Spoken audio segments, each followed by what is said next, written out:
আজকে আপনাদেরকে দেখাবো খুব মজাদার, লোভনীয়, আকর্ষণীয় একটি চপ। এই যে আলুগুলোকে আগে সিদ্ধ করে নিয়েছিলাম, এখন এগুলোকে ভালো করে মথে নিব। একদম সুন্দর করে এগুলোকে ভেঙে মথে নিব।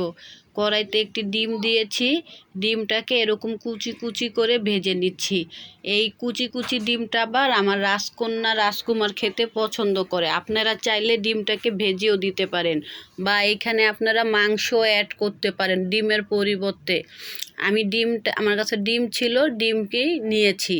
এইখানে আপনাদের যা আছে আপনারা ওইটা দিয়ে এই চপটাকে ভাজবেন, খেতে খুব মজা হবে। এখানে নিয়েছি স্বাদ মতো লবণ, কাঁচামরিচ কুচি, অল্প পরিমাণ হলুদ শুধু কালার আসার জন্য দিয়েছি, বেশি দিলে কিন্তু একটা হলুদের গন্ধ চলে আসবে। এটা ম্যাগি মশলা, এটা নুডলসের মশলা। এখন এইটাও এখানে অ্যাড করে দিয়েছি।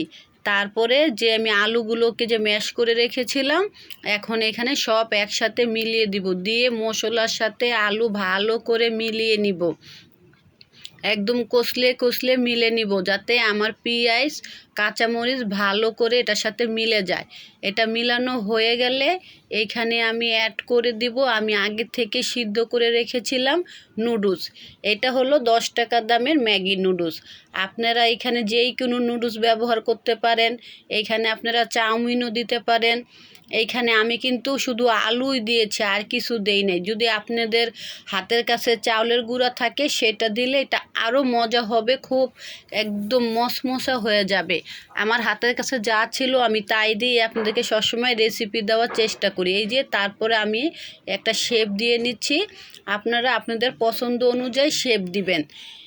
এই যে এই নাস্তাটা বাচ্চাদের টিফিনে দিলে খুব মজা করে খাবে, বা বিকালের নাস্তায় বড়রাও এটা খায়। এই আরেকটা ডিম নিয়েছি, এই ডিমটাকে ভালো করে ফেটিয়ে এখন ডিমের ভিতর চপগুলো দিয়ে তেলটাকে ভালো করে গরম আসতে হবে। তেল ভালো করে গরম হয়ে আসলে এই চপগুলো দিয়ে চুলার আঁচ মিডিয়াম করে দিব, যাতে আমার আলুর ভিতরেও যাতে সিদ্ধ হতে পারে। আমার আলুটা কিন্তু সিদ্ধ, তারপরেও যদি একটু ভালো করে আপনি ভাজেন, একটু কড়া ভাজা দিলে খেতে খুব মজা হয়। এইখানে আমার সব উপকরণ কিন্তু সিদ্ধ, শুধু কাঁচামরিচ আর পেঁয়াজটাই কিন্তু আমার এইভাবে দিয়েছি, যাতে পেঁয়াজের একটা কাঁচা গন্ধ না থাকে, বা একটা কাঁচামরিচ, এটা ভাজাটা ভালো হলে খেতে খুব মজা হয়। দেখেন কত সুন্দর একটা কালার। একটা একটা করে আমি উল্টিয়ে দিচ্ছি। এটা উল্টানোর সময় খুব সাবধানে উল্টাবেন, যাতে এটা ভেঙে না যায়।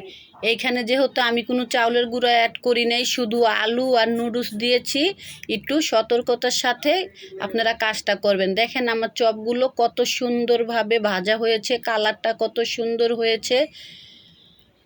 আপনারা এরকম একটা কাঁটা চামচ নিলে আপনাদের উঠাতে খুব সুবিধা হবে, কারণ এটা নরম, অল্পতেই ভেঙে যাওয়ার ভয় থাকে। দেখেন মাশাআল্লাহ আমার চপগুলো কত সুন্দর হয়েছে কালারটা।